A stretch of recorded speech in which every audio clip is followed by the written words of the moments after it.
All right, welcome everyone to Introduction to Microsoft Excel. I'm your instructor today, Thad Jesperson, and we're grateful that you're here. I'll just give an overview of what Microsoft Office and Excel is. We'll talk about formatting and editing, talk about Paint Format, a wonderful feature to do some things quickly, and then column and row formatting. We'll be getting into that, sorting and filtering. We'll be touching on that a little bit, copy and paste special. Actually very significant, something we can do when we're copying and pasting things to remove formulas so that we can better move around text data. We'll show that. Just basic navigating around. We'll talk about freezing the top row. So when you have those really large worksheets where you're scrolling down into the thousands, if you're at a department in the district or at a high school or maybe a large middle school, it's nice to be able to know what those columns are called. We'll briefly show templates. We'll get into formulas and functions quite a bit. And I didn't write this down. I don't think this is on my list, but formulas and functions are wonderful and they're very powerful things. But as of 2013 with machine learning, we're going to give an example of flash fill coming up. We're going to try and cover a couple of charts and just kind of give a demonstration on how that works.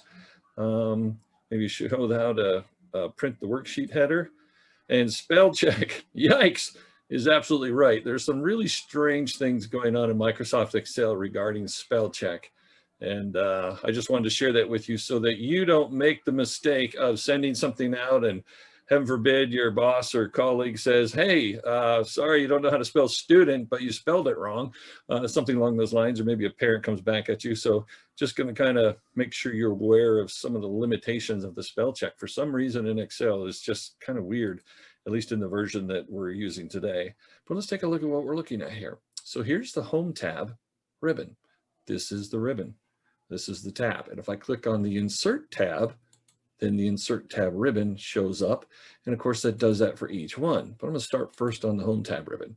The first group is the clipboard group. This has to do with copying and pasting things and has a couple little things here to help you out, like the Format Painter. And whatever you want to know what something is or you're not sure, just hover over it. That's all I've done. And if you're following along, you see that it works the same for you. And depending on the processing speed of your computer and how much memory you have, this might work a little slower or faster. But generally, when you hover over something, it's going to give you a little screen tip. And often that screen tip will include the shortcut, the keyboard shortcut right there on how to do stuff. And so that's pretty slick. But going back to this one here, Format Painter, a great deal of description of what's going on. And of course, at the bottom, being Excel being Hypercar. I guess I should talk about that for a moment. I've talked about how when you're using the Google Apps, it's kind of like, I decided it's more like an Audi, just a really nice car and allows you to get from point A to point B. But all the Microsoft apps, because they reside on your computer and they are very large, robust files, it's more like a Hypercar or a Lamborghini or pick your fast car. And so here we have Tell Me More. You can click on that and find out all kinds of information. Where would that take you? Take you to the Microsoft support pages that we saw earlier, an example of. So anyway, here's the clipboard group. This is the font group. What's all in that group? Everything from this little gray bar to this little gray bar right here. And then the alignment group is from this gray bar to this one, and the number group, so on and so forth. And so what are these groups? Well, this has all things to do with font. So again, we saw that one already: bold, italicize, underline, and there's a few options that are there. And then some other things that are here, and you can click on these little down menus and more things pop up, and there's many different ways to get to the same thing in Microsoft, and that's true of the Google apps as well, perhaps not as much, but again, so alignment groups, all things to do with alignment. This happens to be left justified, right justified, or centered. And of course, this has to do with the vertical alignment on how to do things. And those are all things that you can toy with, and we'll do a little bit of that as we move forward. But again, familiarize yourself with some of the features here. And as you hover over things, click on stuff. Don't be afraid to do that, to take a look at what's there, because that's how you get familiar with a new program. And again, even though Microsoft Excel only changes drastically every 3 years or so, we had 2013, we've got 2016 and 2019 just came out. Maybe some of you are working on 2019, so it might look a little bit different. But you just need to hover over things and then maybe click on some of these drop-down menus to kind of see what the options are. And that's how you become familiar with something. And don't forget, you can right-click on things. Like, let's try right-clicking on this one. Oh, add to quick access toolbar. That's pretty cool. Customize a ribbon, collapse a ribbon. Yeah, there's all kinds of stuff you can do. In fact, if you go up here and you right click on, let's see, you can remove stuff. Look at this, show quick access toolbar below the ribbon. That's actually where I prefer to have it. And if you're calling Google, that's where they put it. So it's just a little easier to get to. So if, for example, I wanted to add a couple of these features here, it's as simple as right clicking, say add to quick access toolbar. There it is, the exact same one. This one, perhaps, add a quick access toolbar, maybe underline, just to kind of get the general idea, maybe to put this one here so we can do some coloring. Maybe we're interested in this other stuff here. We can right click on any of this and put those down there. So it's as quick as that. And then if I decide, you know what, underline, I just don't do that enough, so I'm going to remove that from the quick access toolbar. Pretty cool. And what's the benefit of this? Well, if I happen to be on the data tab ribbon with its various groups, you'll notice there's nowhere there to make the text that I'm working with, or in this case, the number value, bold. So if I needed to do that for some reason, there it is. Click on it and now it's bold. And so again, you can put, just like Google apps do, they already have about 25, 30 quick access toolbar shortcuts or commands or buttons, whatever you want to call them, drop-down menus, are already on there. And of course, you can add as many as you like from any of the tabs that you want. If you're always making charts, well, maybe a certain kind of chart, maybe you want to add that. So if you right-click on it, you could add the quick access toolbar. I'm not going to do that at this point, but there you go. So again, you have different tabs that do different things, and generally, they make sense when you look at it. So let's take a look at the Insert tab ribbon. We have the Tables group. Oh, this is where you go to do your pivot tables. Oh, look, they have recommended tables. Here's an illustrations in the illustrations group, add-ins, recommended charts, all kinds of charts. You've got pie charts, you've got bar charts, you've got a number of different things that are available to you. You even have pivot charts, all in the Insert tab ribbon. So that kind of makes sense.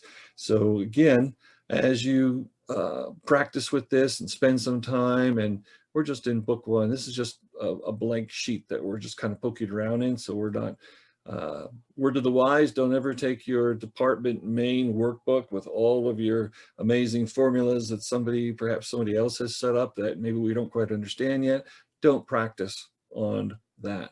Make a copy of it, or maybe copy a worksheet and then put it into a test workbook where you can practice and move things around in data without concern of destroying or damaging the original that someone has worked hard. Perhaps it's you and you want to just practice on the one that you've made.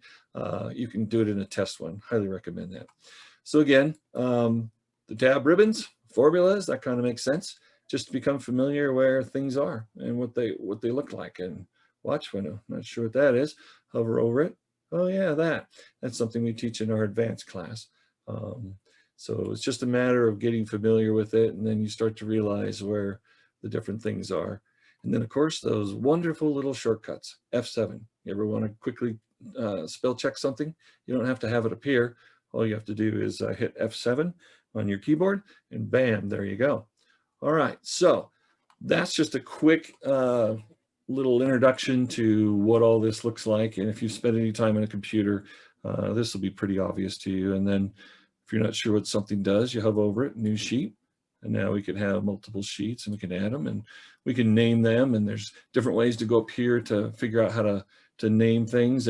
But there's always faster ways to do it. And again, you'll learn most of those fast ways by simply right-clicking or double-clicking and things like that. We'll see that in just a moment. All right, so here we are, kind of like what we were looking at before just a minute ago. But here's the title of the workbook that we're in right now. And we still see all the various tabs and their corresponding ribbons with their corresponding groups and so on and so forth. But first things first, it looks like we're zoomed in just a little bit better here, or a little bit more, I should say. So there's a couple ways to do it. down here, you can do the plus, you can do the minus, and it goes back. It looks like 10% at a time. You can grab this thing and kind of drag it back and forth. It's a little bit more sensitive. If you know exactly what you want, you can hold your little mouse, your little cursor arrow right there, and then left click and hold it, and it goes straight to that size if that's what you want. So if you want to just get it back to normal or whatever. But another way to do it is simply hold down the control key and roll your mouse wheel one direction or the other, and it will shrink it or make it large. And so different activities, we're going to want to be closer or further away depending on what it is we're working on. So that's pretty slick. So this is one of the pages we'll be working on in a moment. And then we have all of these different tabs down here, which represent various worksheets, all within this workbook. So it's important to remember those terms. A workbook is all of the worksheets, and each one of these tabs is an individual worksheet. When we see an ellipsis down here, that simply means, hey, there's more, and we can actually see there's more. So if we click on that, it'll send us forward and kind of open up some of the things. And you'll notice that bar chart to be, come on, zoom window, go back down. Zoom windows are no fun. They always try to take over. So bar chart to be, there it is. So if I click on that, you'll notice it's no longer red. It's just kind of a shaded or fading red color, which to me looks kind of pink, which can be a little bit confusing. So here's the yellow, here's the green. And of course in Google, what they've done is just simply put a bar of the solid color down at the bottom, which I think is a great idea. They tried to do it here by having it fade, but it's a little hard to notice. But anyway, that's how those work. And then we have all these different exercises we're working on today, and we get all the way to the end, and there's our spell check, and we'll be playing with that in a little bit. So that's one way to do it. And just as we saw before, if we want to add another worksheet, we can hover over that. Actually, I don't know if that's even showing up. It's behind my Zoom window, so I'll assume it's showing up. But again, we come over here and we right click on something. Ah, look at that. We've seen this already. Sheet 1, limits of Excel, last name, first name, all the way down to spell check, which is where we are. That's why it's blue. And so if I want to go back to sheet 1, I can click there and click OK. And now we're back. And so that's just another way that you can navigate around. That's kind of cool. So let's take a look at something.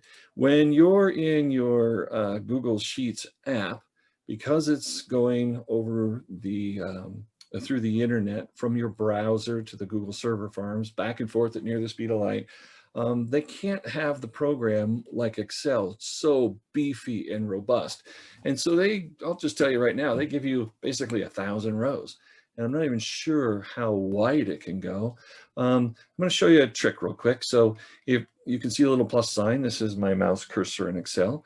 And if I hold my mouse still, and you have a left click, you have a right click, the third click is actually your mouse wheel. Yes, if you roll it, it will go back and forth, and that's not what we're trying to do. But if you hold your mouse still, and then try and push down on that wheel without turning it, and just click it, then you get that symbol there. What is that? This is simply a scrolling tool. And so I want you to notice over here on the left, 1, 2, 3, 4, how far does it go? I just said Google Apps does 1,000. So if I start to go down away from where I first clicked on that, and as I do, the further away I get, the faster it goes. In fact, you can see those numbers on the left going quite quickly. Can I make it go faster? You betcha. Now we're going about every second, we're doing another 1,000. And of course, if I go a little further, it might be a little faster. I'm not sure exactly how fast I can go, but already you can see more than we're doing more than 1,000. Well, that's neat. What about going to the right? So now we're seeing that it goes pretty far to the right, and we're not really sure how far just yet. So I can sit here for a long time, 10 minutes, but we're gonna, since we're in a Zoom class, we don't want to go too slow. So I'll just tell you, you click any key to stop, and it turns off that thing so you can move your mouse around. And so we've used this before, the control key, hold down the control key, and then between your QWERTY keypad and your number pad, the HOME or home key, hold down the control key and tap the home key, takes us back to the very first cell. So again, here is A1. is the very first cell. So in case you're wondering just how big and robust this program is, let's do the opposite of control home. We're going to do control end, not the letter N, but END, the word end, beginning and end. So do control and end. Mine happens to be right beneath my home key. Wow, you made it. So what the heck is that? After you finish all the A's, then it goes to A, B, A, C, and then after you get through that, then it goes A, and then A, B, or whatever, and it keeps on going until you get to XFD, which I used to write this down in the lab. I don't have the number in front of me, but I think it's like 16,785 or something like that. That's how many columns are there. But wait, how many rows are there? 1,048,576. You multiply how many rows by how many columns, and it ends up in the billions. I don't remember what the number is, but it's a huge amount. That comes stock in Excel. So that's pretty much your hypercar. Congratulations. We want to get back up to the top. We could try our trick where we push the mouse wheel and do that, and we could go pretty fast, but the heck with that. We're just going to do control home. Gets us back to where we were. Not that we needed to, but there you go. So in a little bit, we're going to be getting into this activity, which again, if you've been to our Google App classes, Google Sheets, this is where we learn to use functions and formulas to be able to change data. In this case, data strings, Clark and Gable, these letters, which happen to be names, and putting them in the what? The last name, comma, space, first name orientation. And we use a formula to do that. And then we use another formula to fix problems like Portolana Turner here has, it's a proper name, but we don't have the proper case where the first letter, like Gardner and Ava, is uppercase. And we're going to use a couple of different formulas and functions to take care of this. And then we have another activity that we're going to do. We're going to talk about the formula that allows us to do this, to take the full names. And just real quick, the reason that these came about is someone years ago in one of our courses said, hey, Mr. J, we got this problem at my school. We've got a list of first names and another column with the last names. But you know, my principal, or maybe you're the principals, what we want and what we need is to have it in the last name, comma, space, first name. We need it that way because of maybe a program we're using with our data, something that we need to have. So how do you do that? And so if I don't know how to do that and I go and try and figure it out, maybe I Google it and say, what's the formula for, you know, trying to take a column of last name and a column of first names and putting them together in one column. And so you can poke around and learn how to do that. And so someone else came along and said, that's great that you taught how to do last name, comma, first name. But at our site, we actually have all the names together and they look like this. They're just spelled out. And we don't want it like that. We want to have a column that says last names and then another column that says first names. How do you do that? And I didn't know how to do that. I said, what I always say when I don't know how to do something, I have no idea. Well, let's figure it out. And so then we figured it out, and then we started teaching that in our courses so that all of you in the district have access to that information and can learn how to do that. All right, so those are some things we're going to go through. Short version tab is just basically a little chunk snippet, if you will, of information from our fake school and with our fake students. All of these are just made up with made up dates, and you might see some real schools there, but none of these students exist. This is just our practice database, if you will. And this just happens to be a short one, so we can concentrate on a couple of our little tips and tricks that we're going to be doing. And again, okay, excuse me, go to my Zoom window so I can click. Come on. There we go. Again, if when we get to this one, you'll see if I try my little trick here and I do control end, takes us down to Sarah Zuniga, which happens to be the 473rd student. Not 474. Why? Because I do control home, gets back up to the top, because the first row isn't students at all. It's just our headers up there with different descriptions. And then we have our bar charts to be pie charts, and oh boy, that silly Zoom window is going to be very annoying today. So I'll just go back this way. All right, so here we are. First things first. So we're going to want to do some changes here, practice with formatting and editing, going over some of those features. And we're going to do that. But first, we want to show you how to actually rename this worksheet. By default, it came sheet 1 when we first did it. We want to change it. And if I want to spend some time, I can go up here and I can find maybe on, you know, maybe it's the View tab, one of these, and figure out where it is that I can do that. Or remember what I said, right click on stuff. So if I right click, look what it says, insert, delete, rename, move, copy. tab color. That's interesting. We know how to do that. We can hide it, whatever. What happens if we double click on it? Let's try that again. Double click. Ah, look at that. We can rename it. So go ahead and rename sheet number 1. I'll keep referring to it as sheet 1, but I'm going to name it after one of my all-time favorite cartoon characters from when I was a kid. And all you got to do is click away from it to set it. And there it is. So now I have my Fred tab. And you can name yours whatever you want, but we'll call it sheet 1 though. Maybe I'll call it Fred. And again, if we right click on that, we saw there were some different options. We want to make it into a certain color. I'm going to go ahead and just make it red because it stands out. And again, my red Fred looks pink when I'm actually there. And when I click away, now we see its true color. And that's interesting how they do that. I kind of like the way Google does that. But all right, on our first tab ribbon, we're going to go ahead and take our first peek at some of the features in our intro to Excel. So I'm going to go ahead and click on tomatoes, which happens to be in cell B4. All right, so what can we do with this? Well, we can go up here to our font group and we can start doing some things. And of course I have some of the shortcuts here, but for the sake of this example, I'm just going to go ahead and make it bold and we can see it's done that. I want you to notice something. This is our formula bar. I should have probably shared that with you earlier, but that's our formula bar right there. And when there's a formula in a cell, let's say this cell right here where we see a 5, that could be the product of some adding or multiplying. But if it has a formula behind it, we'll see it up here in the formula bar. Also, as we make changes with this, in fact, I made it bold already. I'm going to go up here and I'm going to make it red. Happens to be the last color that I chose was red, so that's why that one was selected. And as I make different changes to that, you'll notice that the letter values will stay the same up here.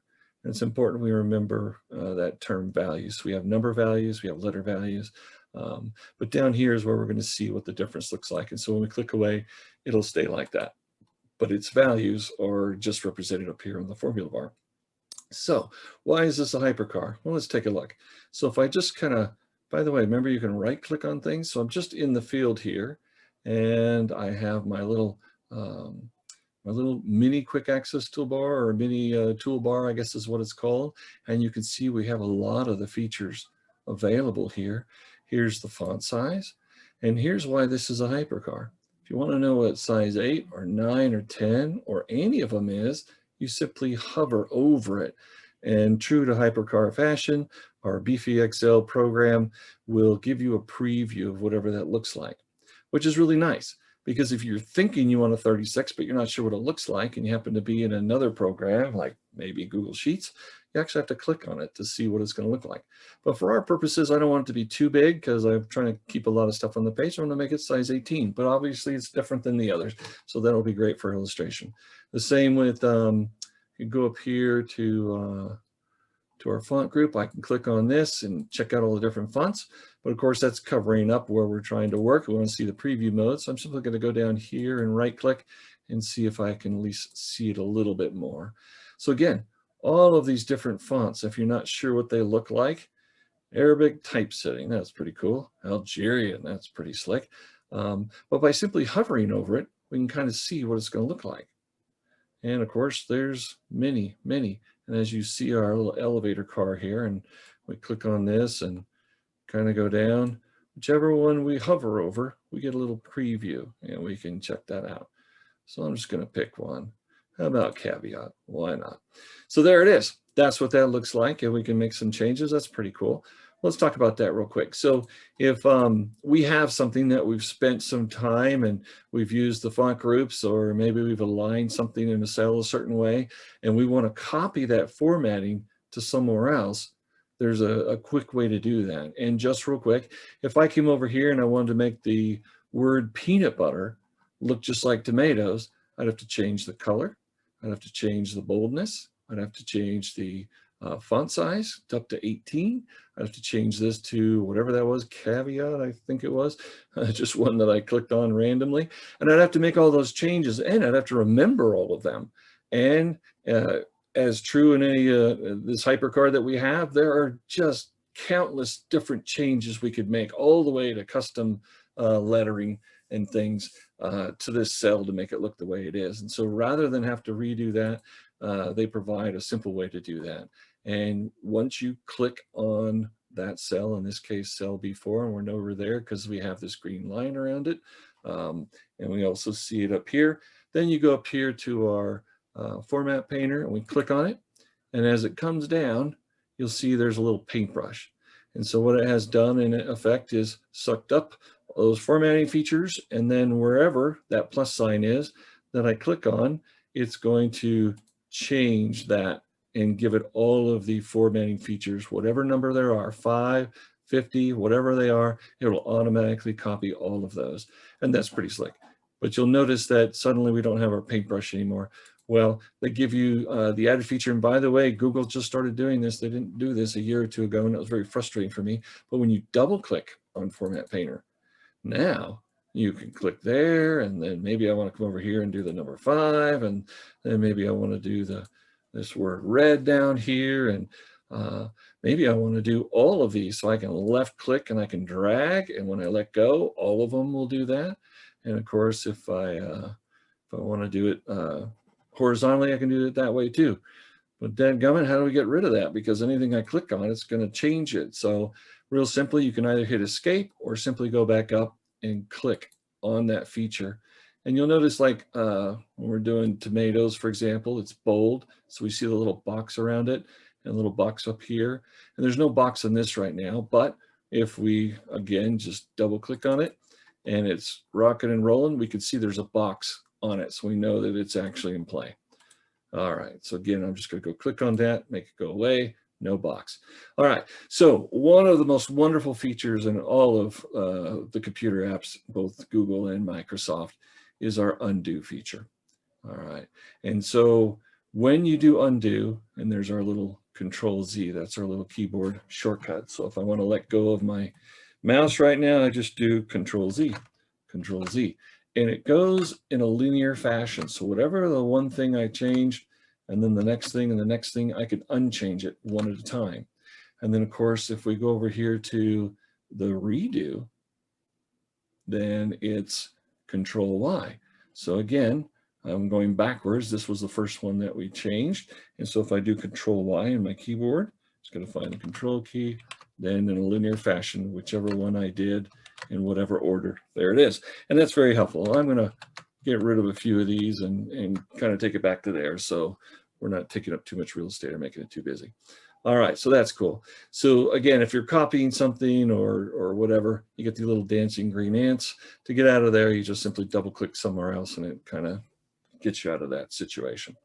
All right, so we've looked at a few things here. Let's talk about making things fit. So here we are in column B. We see you have a number of different fruits or vegetables, whatever those are. And if we want to come up here between column B and column C, and we get right between it. Okay, let's try this again. There we go. We get the right left arrow. And when we get that, we can left click and we can drag it and make it whatever size we want. And again, we go up there and we left click and drag it, make it whatever size we want. So there's kind of a cool feature here we can use, and we'll do that in just a second. But look over here in column F. We have a bunch of hashtag things, or we might call those number, the symbol for a number.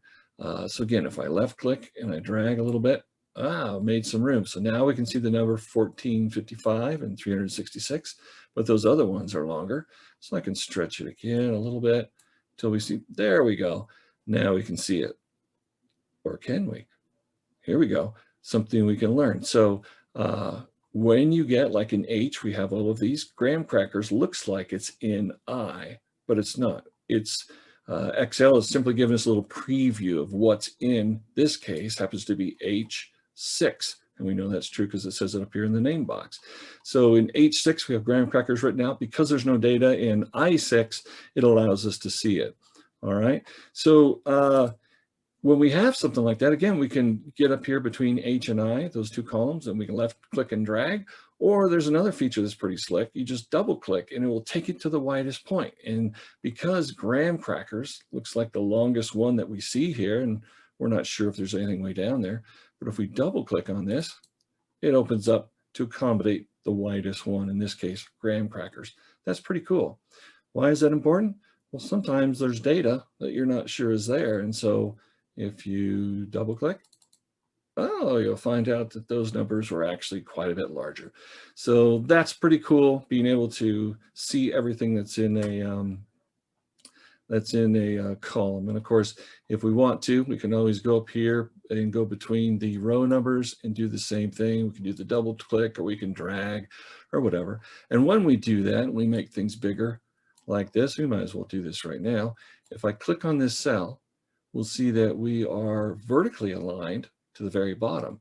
If we want to be to the top, we could do it that way, or to the center. But you'll also see it looks like we're left justified. We're aligned left.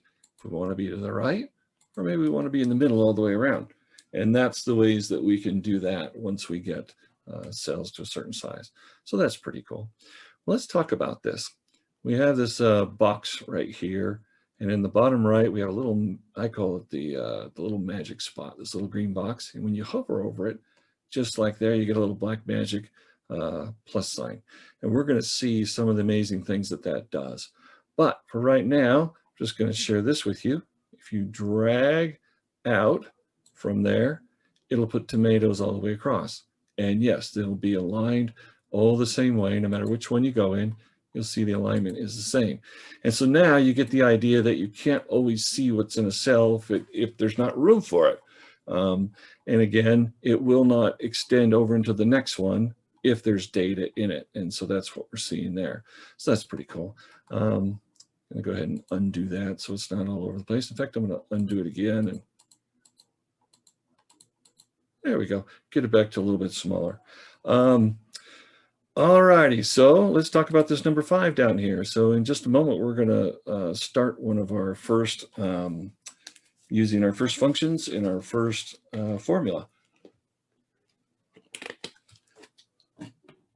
Pardon me while I get a drink.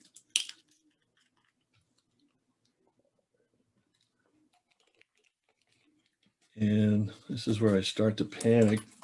I don't have a green box around everything I'm seeing. And so would someone kindly unmute themselves real quick and tell me that you can see what we're seeing here on the screen, so I haven't made a huge mistake. Usually I can see a green box around everything that I'm using, but I don't see that. Is there someone who would please just unmute there and tell me they Everything's still there. Yay, okay. Sorry about that. Having done over 100 of these Zoom meetings, little strange things can happen at any time. And so sorry about the little panic there. All right. Thank you for doing that. Appreciate whoever that was. Wonderful. So here we are. We've got the number 5. And if we wanted to put 5s all across somewhere, we could simply get to our little black magic plus sign and we could drag it out. And whatever it goes over the top of, it writes over it. If there was nothing in the cell before, then it will just write the number 5. And if over here there was, what was it, cheesecake, it wrote over the top of it. It will do that. I'm going to undo that because I don't want to get rid of that just yet. But what I want to do is do it this way. And I'm just going to drag that down. And so that's a quick way to be able to copy things. And by the way, again, if there was a formula behind this number 5, we would see that up here on the formula bar. But this is in fact just the letter value 5, or the number value 5 rather. All right, so why do we do that? We want to show some of the power of Microsoft Excel in creating formulas. So let's talk about formulas for a moment. Formulas, here's the formula bar. Formulas are made up of different programming language that basically gives instructions for a range of cells or an individual cell, some cell reference or many cells in a range. In this case, E10. I've kind of scrolled down, so that's why you don't see those other numbers, all the way down in this case to E16. If we want to create a formula to add up everything in this column right here, then that would be the range, E10 down to E16 it looks like.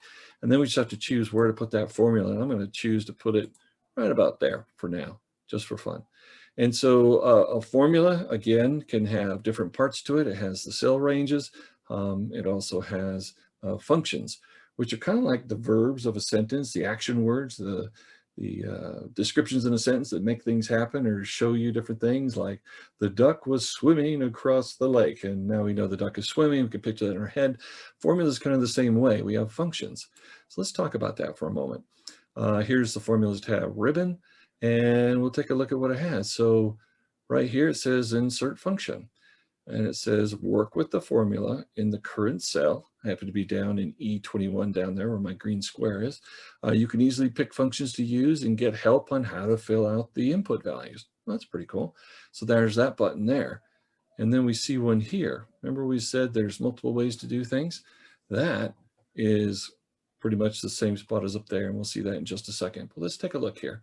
So we've got this first one, which it's called AutoSum. What's there? So this is kind of just what Microsoft has determined is just some of the average ones that you will use with numbers. In this case, sum. If we hover over it, well, say that again. Let's hover over it, and it says automatically add it up. Your total will appear after the cells. Okay, well that sounds like what we want to use, and that one sounds or is exactly what it sounds like. Average. Come on. Sometimes computers can be slow. Let's try that again. Average. Or maybe they don't give us a preview there. We'll find another spot to do that. We're on the Formulas tab ribbon. I'm going to go back to the Home tab ribbon. And again, what's the Home tab ribbon? What Excel or what Microsoft thinks is the most common things that you need. And we see this little sigma sign here that has to do with summing. And if we hit that, you'll see that we have these different ones that are there. I'm a little surprised it's not giving us a screen tip. I don't know if my computer's just going slow or if they're not actually providing that for us. But anyway, it doesn't matter. So let's take a look at going back to the formulas page. I can either click right here and it opens up the insert function dialog box, which I'll just stick over here to the side. And we'll take a look at that in a second. But I'm going to make that go away and just tell you that once again, there's many ways to get to the same place. There always is in these powerful programs. So let's look at this insert function dialog box. So you can search for one by typing out a description of what you want. You can select a category. Let's take a look at this. This down here is just what you think it is. Whichever functions you've used most recently, they usually show up right there for you. In this case, it's the category most recently used. And let's look at those categories. So we have all, this would be all of the functions. And if we went cruising through there, you can see the elevator car and this scroll window is not moving very quickly. So there's quite a few. Let's take a look. We got financial category, date and time, math and trig. If we're trying to find sum to add things up, we'd probably find it in there, and it's alphabetical. And we get down to the S's, and there it is. There's a few of them, in fact. And if we hover over it, or click on it rather, it'll tell us adds all the numbers in a range of cell. That's pretty cool. Sounds like what we want. But again, there's just a whole bunch that are in there, and to know what they are, it'll sometimes help you, or maybe it doesn't explain something in a way that we can understand, but it gives you a little description there nonetheless. And we're going to talk about this help on this function thing in just a moment. But I wanted to show you also, looking down here, all of the different categories. We've got database, logical engineering, all these different ones. We may not even understand what those are, and that's fine. But text, we look at that one, and it's got some text stuff. And so concat, this used to be called, this is 2016 we're in right now. And in 2013, it was called concatenate. And for some reason, they changed it to concat. But there it is. Concatenates a list or range of text strings. Interesting. Help on this function. Let's just take a quick peek at that. You'll notice on my browser, happened to be in Google Chrome, it popped up in another window. And here we are on the, where's the address? Support pages for Microsoft. Pretty cool, concat function. And as we read down a little bit, look at that. Concat replaces the concatenate function. However, the concatenate function will still be available and compatible with earlier versions. That's great. So it gives us a little bit of description of what it's doing and how it works. And if you take a little bit of time to kind of look through there, you'll realize there's a great deal of help with all these different examples. And whereas one example may not make sense to us, as we go down a little bit further, we may find something that does. Look at this. This example here joins three things: the string in cell 2, a string with a comma and a space character, and the value in cell B2. Well, this is the example, but look what it is. Last name, comma, space, first name. That's pretty cool. That's something we're going to be doing a little bit later. So it's nice to know that that information is available on that help button. So let me get back to our page. And of course, if we go down, we find some, we'll just take a look at this one. We'll be looking at this a little bit later. Returns the number of characters in a text string. That doesn't really help me out much, but you know what? Hopefully it'll make sense more after we use it. Proper converts a text string to proper case, the first letter in each word to uppercase. Oh, that sounds hopeful. When we get down to the last name first, where we have some things that aren't capitalized, some names like Lana Turner, that will help us out. And then again, if we want more description on how it works, we could click down here. But for right now, we're going to go back here and we're going to create a formula. And so if you have a little bit of experience, you can start to do it yourself. I can just start off with an equal sign. All formulas start off with an equal sign. And this is interesting. Proper just popped up. Why? Because that's one that we were just looking at. And of course, there's sum, one we were looking at before. And if we're on the formulas tab ribbon, again, we could find it over here to find sum. But for just for fun, I'm just going to type it out. SUM. And in fact, it's given us these little, just like in Google, in the Google app, it kind of does the same thing, kind of shows you that. So there it is. So we have our, oh, I clicked on it. Dadgummit. Let me double click out of there and start that over. In fact, I'm going to go here and let's see if we can just erase that and start over. We're going to do that. We can certainly start over anytime we want. In fact, what I'm going to do is I'm just going to go up here to this one and say, okay, this is the one we want. And we're going to click on it. Let's try that again. Sum. There we go. That looks like something's happening. So let's take a look real quick. Right now, it is guessing what we're trying to do down here. And it looks like my formula that you see represented up here. And this isn't set up yet. We're in the process of setting it up. And it looks like my formula for E20 is trying to do all this right here. Well, let's take a look at that. So it says equal sign. We talked about that. It uses the function sum, which is adding up things. And it's now giving us a range and a range of cells. And we know this is a range of cells for a couple of reasons. One, because right there it starts with a open parenthesis, and then it ends with a closed parenthesis. But something very important, it says E10. Let's look where E10 is. That's right here, E10. And it says E19. Where's E19? That's all the way down here. This symbol in the middle, which happens to be a colon, not a semicolon, but a colon, means through, or stated differently, it's a range, E10 through E19. And certainly that's what we want because we're trying to add up this column right here. All right, so that's what that means. And I'll just tell you, if there was a comma that was there, it would be E10 plus E19.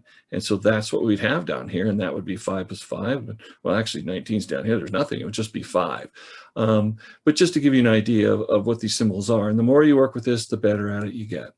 Now, in Microsoft and Excel, if you get these little manipulation tabs, you can move things around. Maybe you have numbers up here, but you actually want the formula to work here. So the way we have it set up right now, it's E13 through E19. Well, there's just empty space there, so we can actually, if we get in there just right, sometimes a little tricky to get to it. Hey, man, let's see if it'll let me have it. Nope, that didn't work. Let's try that again, click up here. And so just kind of getting it reset again, I just simply click on the cell and then click up here, and then it knows you're trying to do it. Sometimes it's a little tricky to get your little mouse in there. Yeah, there's an easier way. If you can't get a hold of that for some reason, oh, there it is, that little, it looks like this. It has those little two-way arrows that are going. And if it doesn't want to do that, you can just go right up here. And I'm going to do delete to get rid of that 9. And then I'm going to add, what is it, 16 there. So maybe I'll do 16. All right. And okay, I forgot to get rid of a number. Sorry. There we go. That looks a little bit better. All right. So here we are. We're working on our formula. And now we can see these little things a little bit easier. So there's a couple ways you can do it. You can start dragging things around using your mouse, or you can simply just type in what you want. And again, once you understand how these things work, I can simply type in equal sign, sum, which is the function, and then I do my open parenthesis, and then I do my range. Cells E10 through E16, close parentheses, hit enter, and then we'll be done. So I'm going to go ahead and hit enter, and there it is, 35.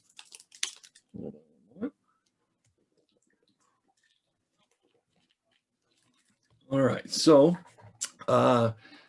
let's take a look at that. So again, it says 35 here, but that's just the number value that's represented by this formula here. And now that we've taken a little look at that, we kind of see what that looks like. Well, if I was in my Audi Google app sheets right now, and I came down here and I put a number 5, it would most definitely not be added to this formula here, and it would stay 35 even if I push enter right now. But you recall that right here where it says 35, it was E10 through E16. So I put the number 5 there. Let's see if it will actually figure it out and make that into a 40. So I just simply hit enter.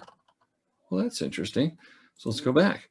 It added, where it said E16, it added the next cell in the range down below, E17. Well, that's pretty cool.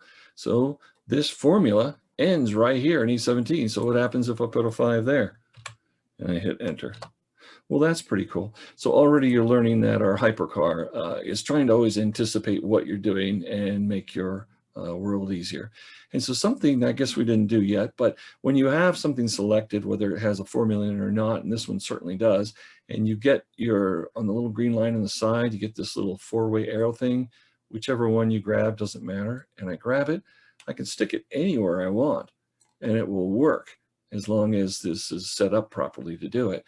And so here it says through E18, well, I'm going to put my cursor in there, and I'm going to go back, and I'm going to add, say, to 25.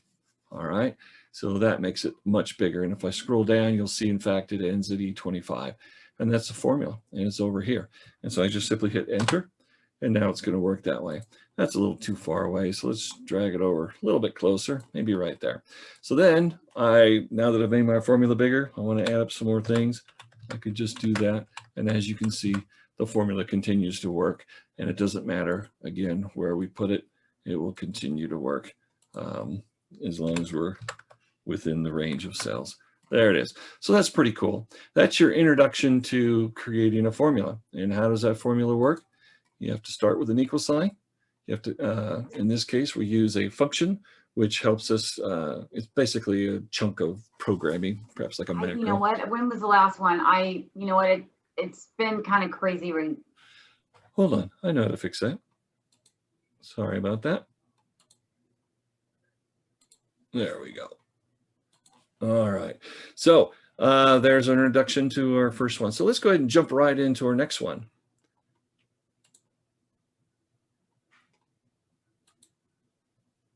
Let's go ahead and click on last name first.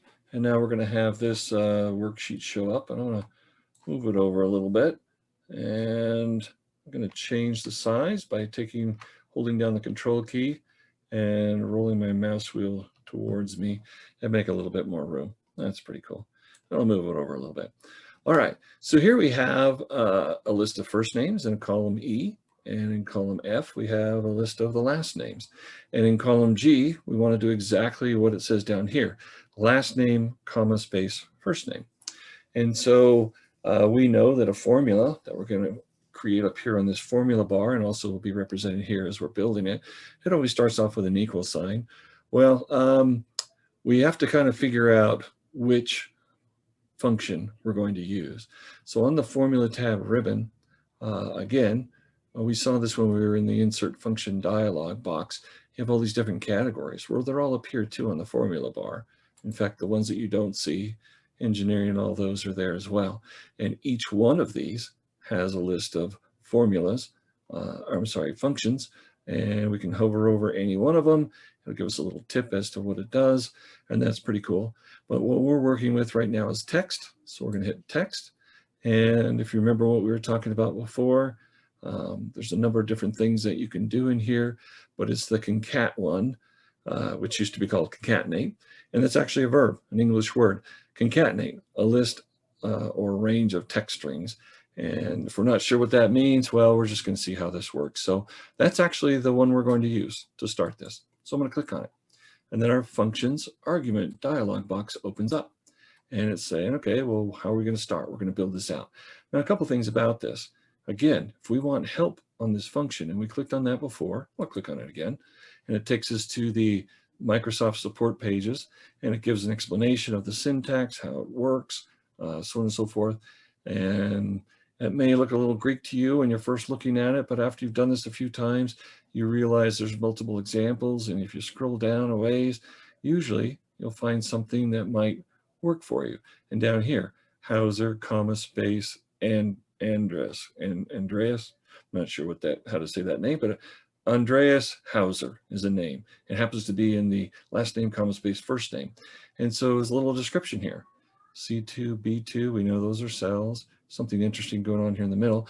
Joins 3 strings, the string in cell 2, which happens to be Hauser, a string with a comma and a space character, happens to be the comma and the space. That's this middle one. And then B2 is the last part of that. And that's actually what we're doing. So it's nice that they have that help there for us to be able to get us going a little bit further. So where is the first part of this? We're doing last name, comma, space, first name. And of course, it's the last name. It's right there. And so I can either click on that, and it automatically fills it in, or just to show you that you have control over this, I can do, oh, let's try that again. Sorry, my mouse thinks I'm up here. I'll put my cursor right there in that first text box. And so again, we want, we're building this formula right here in G1, but the last name is in F1. And so I can just type in F1. And it's not case sensitive, so I could put the lowercase F1 in there, that will work.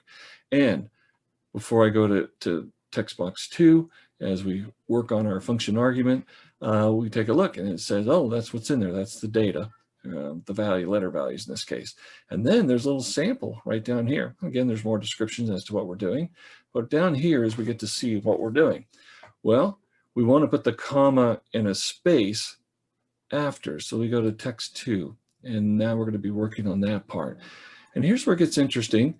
We told you before when we were adding up those lists of 5 that in the range that's there, can't click on it because I'm working on this one here. Remember I said if it had a colon, that's the range of say E10 through E16, a range like that. But if you want to add them together, you put a comma between them. So it'd be E10 and E16. So keep that in mind. So let's go back to where we were. Hopefully, oh boy, it's trying to follow me and I don't want to do that. So I'm simply just going to back it up. So what we have to know is to get a comma in there and a space, it has to be protected such that we have to do, and we saw that in an example on the support pages, but basically it's just the quotation mark, which is really tiny to see right here, but you see a little bit bigger up here. And then we put the comma, and then we have a space, and then we have the close quotation mark right there. And so what we've done is, because as we build this out, you'll see there's a comma between each section. And because we're using a comma to actually not confuse it, we had to simply put it in these special characters, in this case, quotation marks, that allows us to have our comma and a space. And if we look down here in our sample, it's kind of hard to see, but yeah, there's a comma and there's a space. We're building it out. So that works pretty good. So now we want to do text 3. And by the way, every time you click on a box, another one opens up. It does not mean you have to fill that out. It's just anticipating what your next move is. And of course, the first name's in E1, and I'm just going to click on it because that's faster. And there it is. And so then we look down here and we see last name, comma, space, first name. Yes, we see there's not capitalized. We'll work on that with our next function. But there it is. There's the example. It's working. So that's what it looks like. Again, those little comma spaces or those commas are just between the different cell references, F1 and E1. There's F1 and E1, certainly part of this. But then we have this comma with a space after it protected inside the quotation marks. And so that's how that works. And that's pretty cool. And that's actually what we want with our sample. So all we have to do is simply hit OK at this point. And there it is. So we're still in G1 because we see our green box around it. In fact, I'm going to move it over just a little bit, make some more room. and we can see what we have. It says concatenate in this formula, F1, the last name, then add a comma and a space, which is what we see right here, and then add E1, or in this case, the first name. There it is, piece of cake. So here's our Blackmagic plus sign. We get down here to the bottom right, and if I left click and hold it, I can drag it down a couple, and look at that. It's copying the formula down the way. And in fact, if I click here, Clark Gable, first name, comma, space, last name, is referencing E1 and F1. Well, that's not what Ava Gardner is going to be referencing. That would be E2 and F2, right?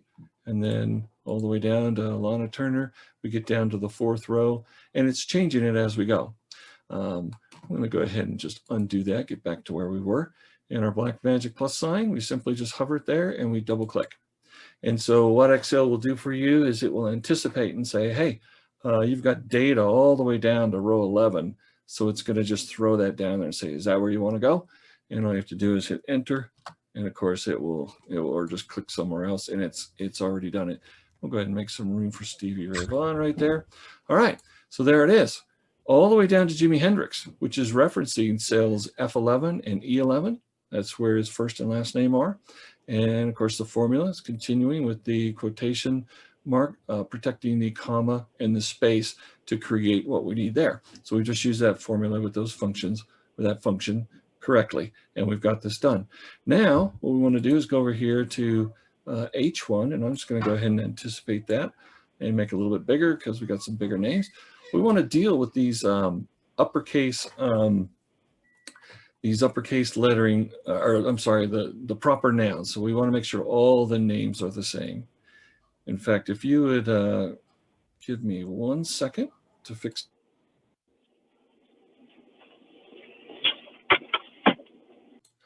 Okay, so here we go. In H1, we want to figure out a formula with whichever function is going to work to allow us to make these names into proper names, being the first letter in each name, in this case, being capitalized to make them proper.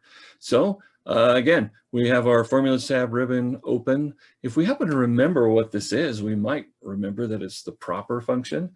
And now that we've done this, we could actually go in and do it longhand, if you will, just type it out. And maybe we'll do that. But just to remind you, in case you're not sure yet, and we just want to make sure, we could come down here to the P section and hover over it, and it says converts a text string, that's kind of like these names we're looking at, to proper case. The first letter in each word to uppercase and all the other letters lowercase. So yeah, that's absolutely what we want.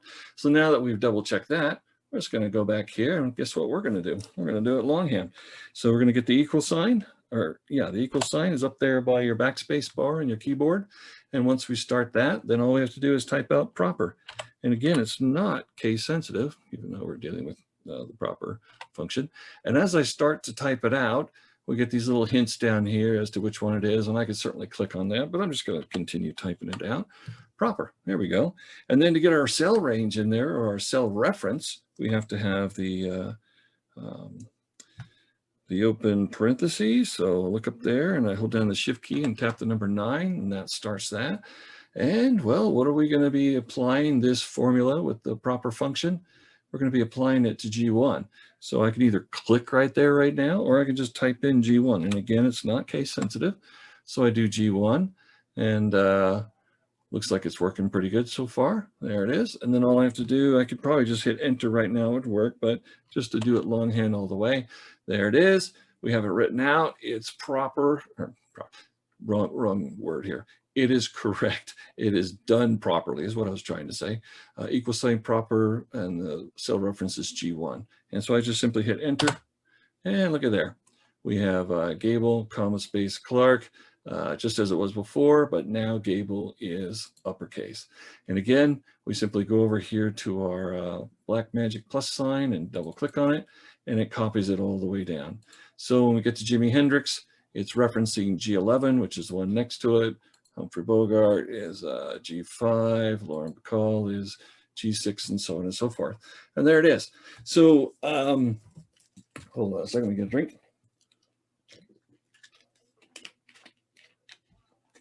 So something to note, whenever you have a cell, whatever you see in it, it may have something underlying, or in this case, it might have a formula.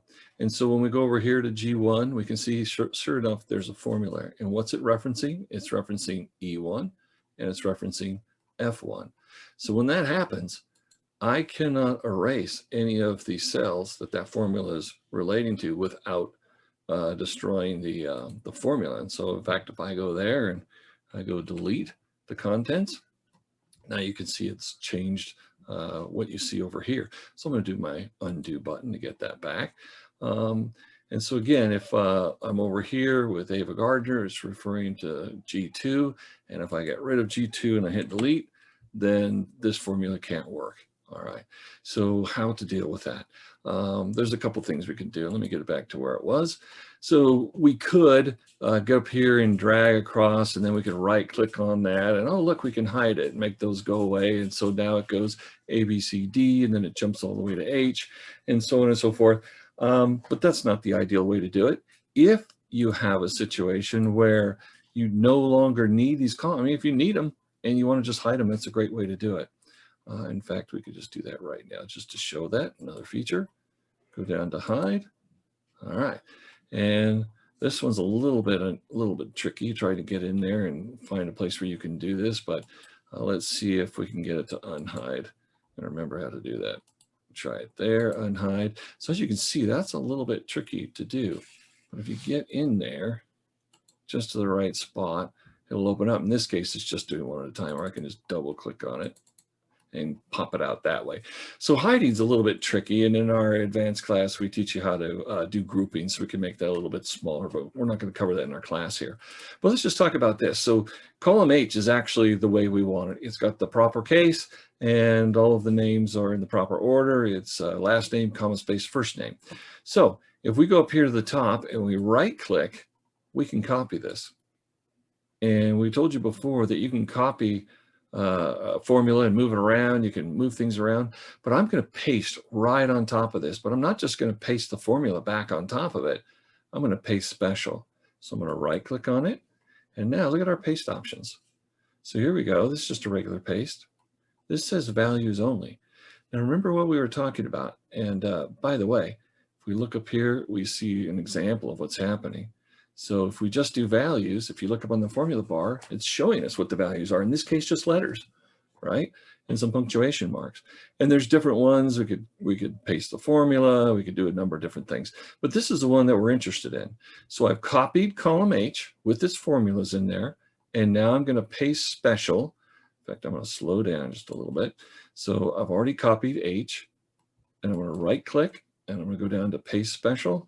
But I'm going to do is paste special values in this case. And by doing that, all right, so here I am, H1. There's no formula back there. Because why? I copied all of these text strings, these values with their formulas behind it. And we saw that on the formula bar. And I simply pasted it special, but values only. So over here, we still see that those formulas are there. And if I wanted to, I could right click, copy it, right click, paste value only.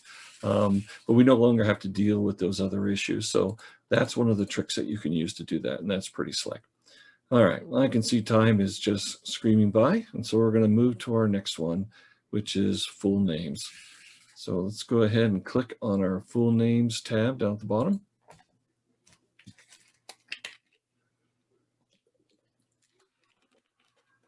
All right, we are on our full names tab in our workbook. And I don't quite see everything the way I want to, so I'm going to hold down my control key and I'm going to roll my mouse wheel and try and make things a little bit easier to see what we have here.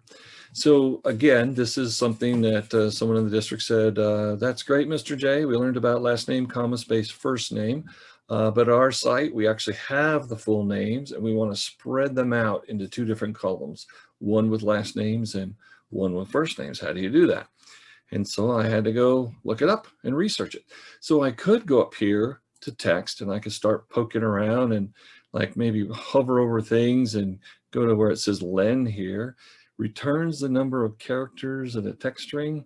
I could go down to tell me more, and I could spend a lot of time exploring all these different things. But what I did is I simply Googled it. And I strongly recommend that you do that. And so I said, well, how am I going to do this? So I simply Googled, how do you take a column of full names and split it into 2 different columns in Excel 2016? That's important. If you're working in 2016, you want the instructions for that one, because you might find instructions for 2007 or 2010, and that may or may not help you. So I asked that, and I want to show you what I got. I got this formula here. Now, granted, it said equal sign right, and then it had these parentheses, and it had, these are called nested functions when they're inside. You have a regular function here, and then you have nested ones that are inside the parentheses and all that. And that looks pretty complex. If you stare at that for a moment, you can appreciate that that's pretty complex. So I'm going to go down here and use our trick where I simply drag it, and I want to get it up there into B2. So there it is, easy to see. And so there it is, equal sign right, and this and that, whatever. And I used to have students in our lab at the IMC. I would write this on the whiteboard and have them type it out. And if we had 15 students, which is kind of the max in our little labs there, which is why Zoom's so nice, we can have 100 plus, about half of them, and not fault of their own, would be typing out this formula and it wouldn't work. And that's because maybe there was 2 spaces here instead of 1, or maybe there was a space after the comma or something like that. It's really tricky and it's hard to do. So in the class, I simply just had the formulas down here where you could practice your, not copy and pasting in this case, but just moving cells around. And so there it is. That's pretty intense. And I'll tell you that when I found this, it was about the 3rd thing that I clicked on after I Googled it. I realized that I had to say, okay, so A2 is where we're referencing here. And of course, A2 is what we put in there. And of course, if I had all this stuff over here in F, G, and H, then I would have to change it to like F2 instead of A2 because it's over there. And so when you're learning a formula and then when you've Googled, or even in the Microsoft support pages, just remember that whenever you see like an A2 or an F2 or something like that, it's a cell reference. And so those formulas are pointing or being directed to that. And so that's how that works. Well, I'm not going to expect us to understand how all of that works. We just need to know that it does. And so there's that formula for you. But as you will see, as complex as this is, when we get to the flash fill feature at the end, it's going to rock your world because you no longer have to deal with crazy wackadoodle formulas and functions like that, because flash fill, that is machine learning, AI, rocks our world and actually anticipates what we're doing. Kind of like the autofill when you're typing out your name and it says, hey, you want to put this? Or you're typing out the date and it says, hey, you want this full date? You just hit enter, kind of like that. But for right now, we're just going to go over this. And how do we copy this formula all the way down? Use our black magic plus sign, hold it real steady, double click. It figures out, you know, where the data ends in this column and goes all the way down. And again, if we look at Hendrix, it's referring to A12, A12. There's a number 1 over there, but that has something to do with something else. But all the A12s are referring to his name here. So that's pretty cool. So when I did that, I thought, okay, that's great. And then I had to kind of like figure out how to do the next formula over here to get the first names. And so when I looked at it, I thought, oh, it says equal sign right, and it's referring to A2, and it only says A2. So maybe all I got to do is type out the function left, and it's going to do that. It's going to grab the first name from over there on the left. Well, that's a great idea, but it didn't work. In fact, go down here to where we have the sample, and you can see that it looks substantially different. There's some little space there. It has something to do with something.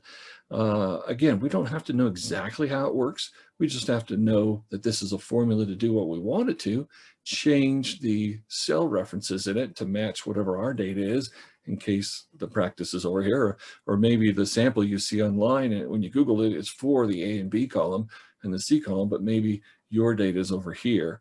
You just have to move those references. So I'm going to take this formula that I have down here. I'm going to move it up to C. Oh, I missed. No problem. I can grab it and move it again. There it is. So again, here's this really long formula to get the last name out, and here's a really long formula to get the first name out. Don't have to understand how it works. Just have to know that it does.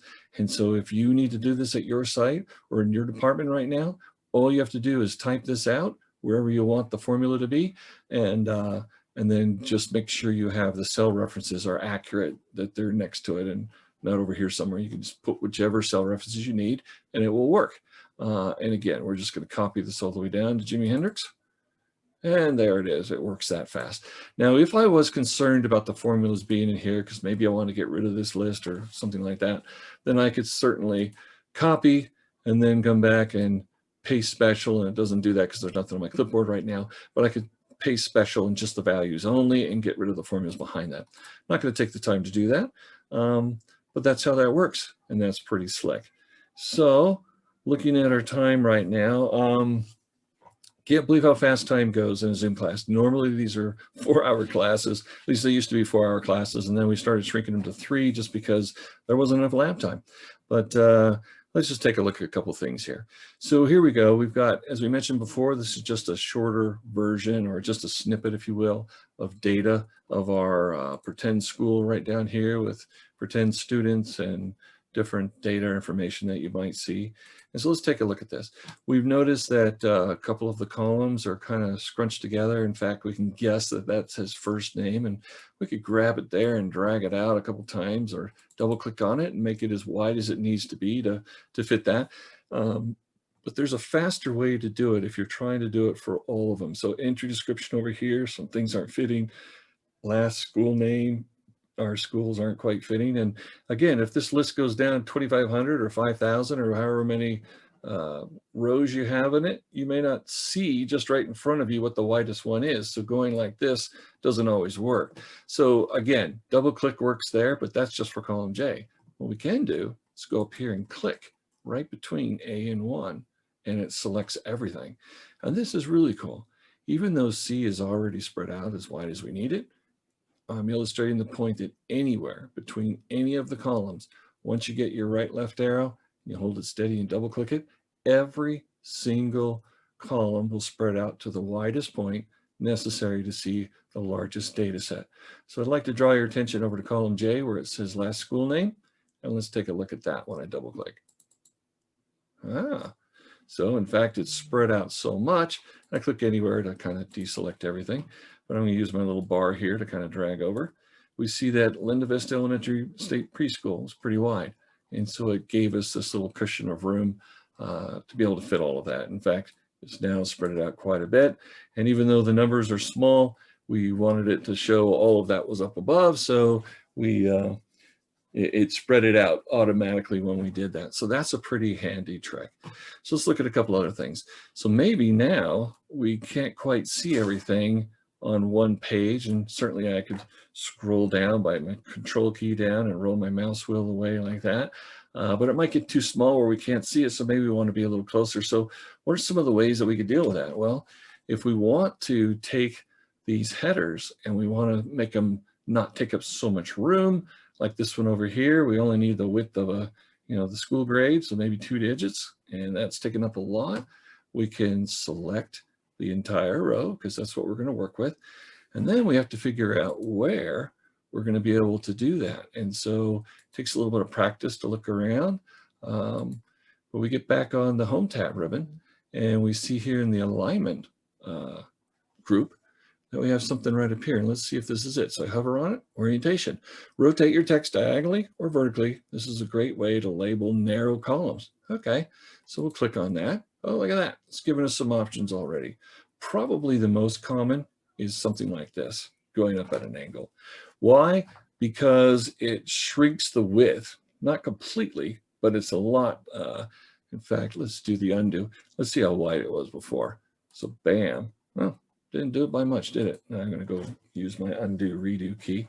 But it does make it a little bit easier, and that's helpful. So maybe we can go up here and shrink it a little bit by double clicking that. So yeah, it changed it a little bit, but not by too much. So can you do more than that? Well, let's take a look.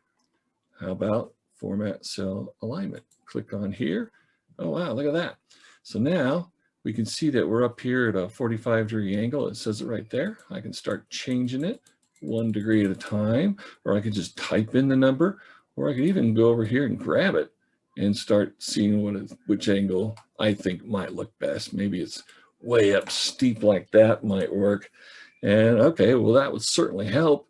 And rather than go back and click on all of these things to narrow them out, we go up here between A and 1, select them all, go between any one of them, double click. And now we can see that column A, in this, that's hard to look at, we'll get that out of the way. Now we can see that it only takes up that much room. So that's something that you can do, and it's infinitely adjustable. That's pretty cool. All right, so a couple more things.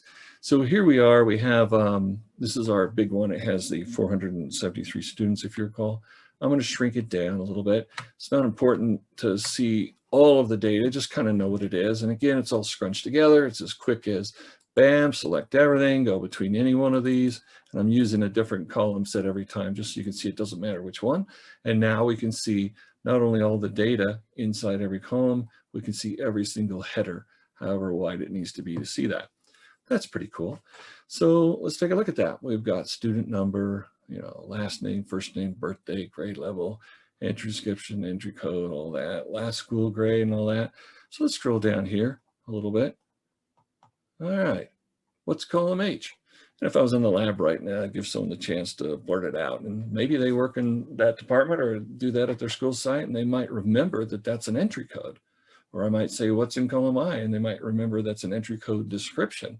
But chances are, if you've got a huge worksheet, especially if you're new at this, that gets pretty troublesome when you're scrolling down. You can't remember what the heck those columns are. So we have a way that we can deal with that. So we simply hit the control key and home, takes us back up to the top. And so what we want to do is freeze that first row so that when we go down, we always see it. And so then we got to try to figure out where that's at. And so again, as you practice, you'll start to think, oh, is that in the view on? And certainly you look over there and by golly, there it is. And we have some choices. Keep freeze panes, keep rows and columns visible while the rest of the worksheet scrolls. And so here's this one, freeze top row. And so I simply click on that. Now, no matter how far down I go, in fact, I'm going to do my Control End, END button, takes us down to Sarah Zuniga at the bottom. And even all the way down there, we can still see that. And that's very helpful. But check this out. We haven't really talked about this backstage view when we hit over here, but most of us are familiar with that. And like this is where you can go to print or save as. Down here, the options, this is where you can start customizing your ribbon or your quick access toolbar. That's another way to do that. But in that backspace over there, we can go to print preview. And I want you to notice that it doesn't have every column because as you're printing it out, it's just how it looks. If you look down here, this says page 1 of 23. So it takes 23 pages to get all the data on there. But as I scroll, oh dear. So even though we're seeing that on our view, and we go back to where we were, and no matter how far down we are, we can see it. When we're printing, that sort of disappears. And in Google, that actually happens for you automatically. But in Microsoft, there's actually another step to this. And so now we've got to, let's get back up to the top, Control Home, takes us back up there. And so now we got to figure out where that is. And so maybe with a little practice, you might remember seeing something that says print titles. Well, that sounds encouraging. And you get this crazy window here, and it's got all this stuff on it. It can be very intimidating. But rows to repeat at top, that looks promising. So we simply just go over here and we can select that, or why isn't it letting us select it? Maybe I should have done that before. How about that? So I'll go there. Let's see if we can get it to anticipate what we're doing. Nope, it's not doing it. Now we can click it. Bam, there it is. So there's the programming language for everything's at the top. All right, that's cool. If we want, we could just click OK and then go to print and see if that works. Or look, it gives us a little print preview right now. So here we go. We have that first page, and now it's saying it's going to take up 33 pages, probably because we have the header on there. And let's scroll. And as we see down here, we're going to page 3, page 4, and we know we're changing pages because the data is changing. We see our elevator car going down, but every single page has that header on top. So all we had to do was go up to the print titles and then select in this case, row 1, so that it's there. So that's a 2-step process. All right, that's pretty cool. No dear, let's go back to there. All right, that'll work.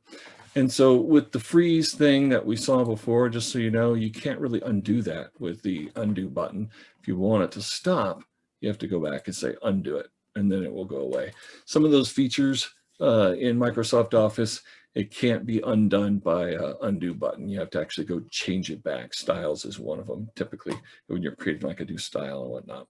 All right, so we're running short on time, so I'm going to do a couple of things real quick. I'm going to go to the bar chart to be, and here we have just some simple data in a chart made up for the purpose of illustrating what a chart is. So we have returning students, 325 are male, 248 are female, and then new students, there's 27 male, 18 female.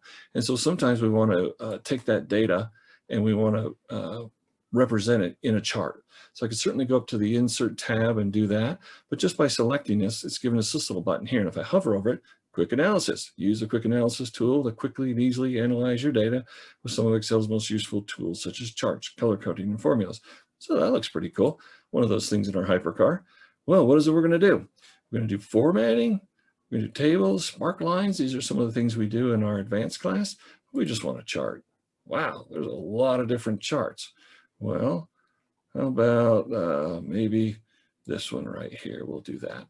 And so now I know I need to click over here and kind of do my mouse wheel trick to make things a little bit smaller. Grab that. Let's try that again. Got to be careful where you grab stuff because you might grab it and I'm doing that twice. Pardon me. Let's grab the edge of this and move it over. That's what I was trying to do. And then zoom in a little bit so we can see what we're looking at. So again, here's the data where we started, and here's the chart that it automatically built for us. And you'll notice that in addition to Home tab, Insert tab, Page Layout, all the way over here we have some contextual tab ribbons, Chart Design. So we have some options to start changing stuff. In fact, we can just hover over it because we're in our hypercar, and we can see the way that things look, and then we can click on it and select. And if we want to change the colors, certainly we could do that. Maybe that's the one we want. All kinds of things. We see that we have these numbers, these data points. We can go over here and we can say data labels and say, well, none. And if you look over at the chart, you'll see that disappeared. Center, inside. I'm not clicking on these. I'm simply hovering over it. This is our hypercar. So we can quickly start making some options and changing things and seeing the way that things look and moving things around and so on and so forth. Or we can just go straight to our styles and we can just pick one of those many that are out there. We're just going to stay on that one for right now. That's pretty cool. We could do that. And so just know that all these features that are up here, and of course we have the formatting, we can change the lettering in a number of different ways. You can spend hours and days looking at all the different options that are there.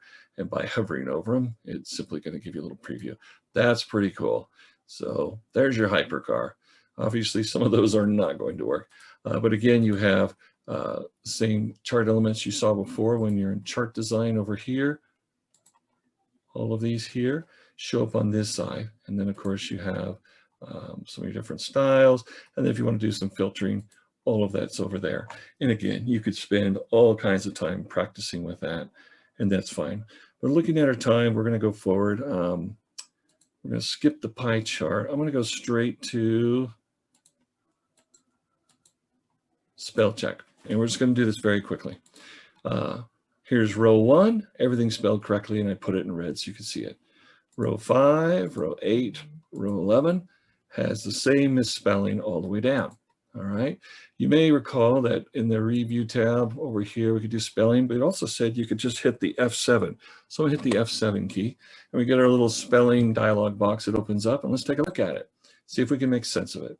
So right now we'll notice there's a green box around number 5, even though it was up here, but all this is spelled correctly. So it jumped down here because this is where the first word, in this case, the word this, is misspelled.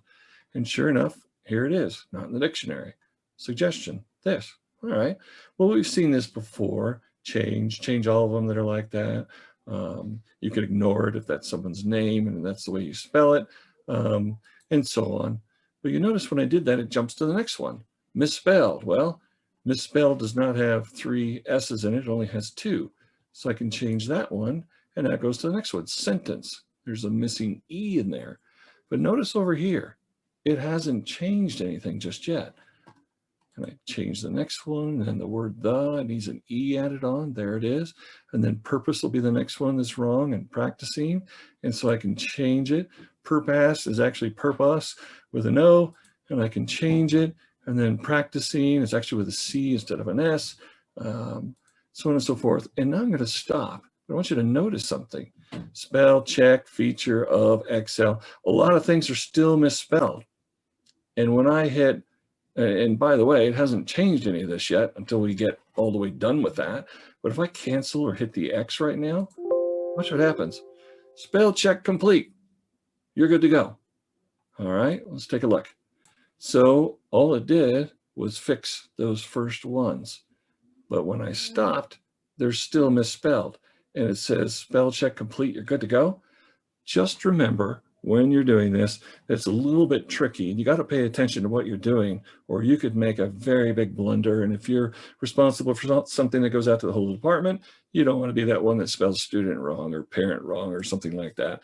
So just be aware that it's a little tricky. You got to spend some time practicing with it. I'm not sure why it's so tricky. It's just the way that they do it. So there's that. Now let's go to flash fill. I've got just a couple minutes I'm going to take, and then we're going to open this up for question and answers. But this is, I promise, the best part. All right, here's our first example of flash fill. We've clicked on flash fill 1, and we see the exercise that we did before where it said last name, comma, space, first name. And if you recall, we actually did that right there in G1. We did a formula with the concatenate function and all that. Forget about that. All right. Select the cell where you want to do it. And here's machine learning, AI, something called flash fill, one of the best things in all of Excel. And by the way, the Google apps don't touch this yet. Maybe someday they will, but right now they don't. So pay attention to what I'm going to do. I'm actually going to make that the proper case. So I'm going to say Gable. And I'm looking at my keyboard. I'm typing just single fingers here. And then I look up, make sure I'm spelled exactly the same. And this is important. I want to make sure I don't mess up the spelling, because if I go across here, spell something wrong and hit return and then start typing it out, and then I go back and say, oh yeah, I got to go back and fix that. Machine learning is going to say, I haven't learned anything because you're confusing me. And that's what happens. So just make sure before you hit enter, and we're still typing this out, you just check your spelling and everything to make sure it matches the data sets to the left. So Gable, comma, and I'm putting a space in, and then I'm going to type out the first name, Clark. All right, again, I haven't hit enter yet. Clark is spelled correctly, Gable is correct, but I've added a comma and a space. That's okay. Machine learning will figure it out. And again, this has nothing to do with formulas. This is flash fill. And so I'm going to go ahead and hit return now. And so as I start to type, it's going to try and guess what it is I'm doing. And again, remember, to get this to the proper case, we use 2 different formulas. First with the concatenate to put it together like this with the comma and the space between it. And then the second formula was with the proper function to make it uppercase. We're not even dealing with functions. We're just doing machine learning. So we go down here, and the next name also starts with the G. So I do the first letter. And right now it thinks I'm just simply trying to copy what's above. The second letter happens to be the same, so it still does. But as you can see, Gardner starts with, the third letter in Gardner is an R. So the millisecond that I press the R, machine learning is going to make a suggestion. So here I go, I'm pressing the R right now. And just that fast, it's figured it out. And so to accept it, all I have to do is hit enter, and now it's set. I want you to notice something. We capitalize the last name Gable. Every single last name is now capitalized. Townsend, Bacall, Bogart, Turner, all capitalized. But you'll notice Lana and Carrie are not capitalized. That's because we haven't given an example of what to change yet. So let's go ahead and do that now. So I can go up here to Carrie, and you'll notice it drops straight down to there. That's pretty cool. So we went over to here, and I'm going to backspace, and I'm going to make that a capital C. And again, before I hit enter, I want to make sure I'm copying everything exactly how we see it over here, but with the change that we want to make. In this case, just an uppercase C. So that's all done, right? So I hit enter and we'll see if Lana goes capital A and Lauren down there. That fast.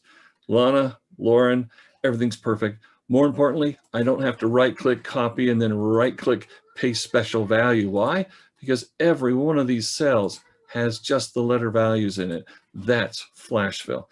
And I realize we're a couple minutes over, but trust me, you're going to want to see this, and I can do this fairly quickly. So again, this is the one that had that huge, long formula with nested functions in there and all of that. No problem.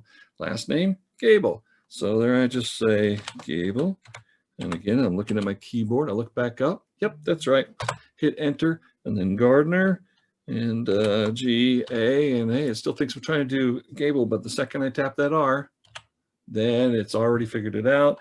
I say enter, it's all there. Click on any one of these, and you'll see there's no formulas involved. It's all done. First names, could it possibly be that easy? And again, if you had a capitalized or a proper issue with the lowercase names, it wouldn't matter. You could do it right here too, just like we did before.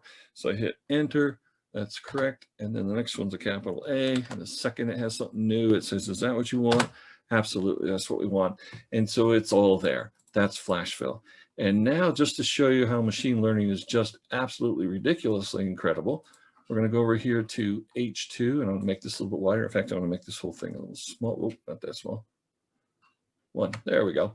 So this is something we use in our advanced Word class when we need a database for doing mail merge, simply first names, last names, and then we have a street address broken up into street address, the city, state, and zip columns, and then a contact person.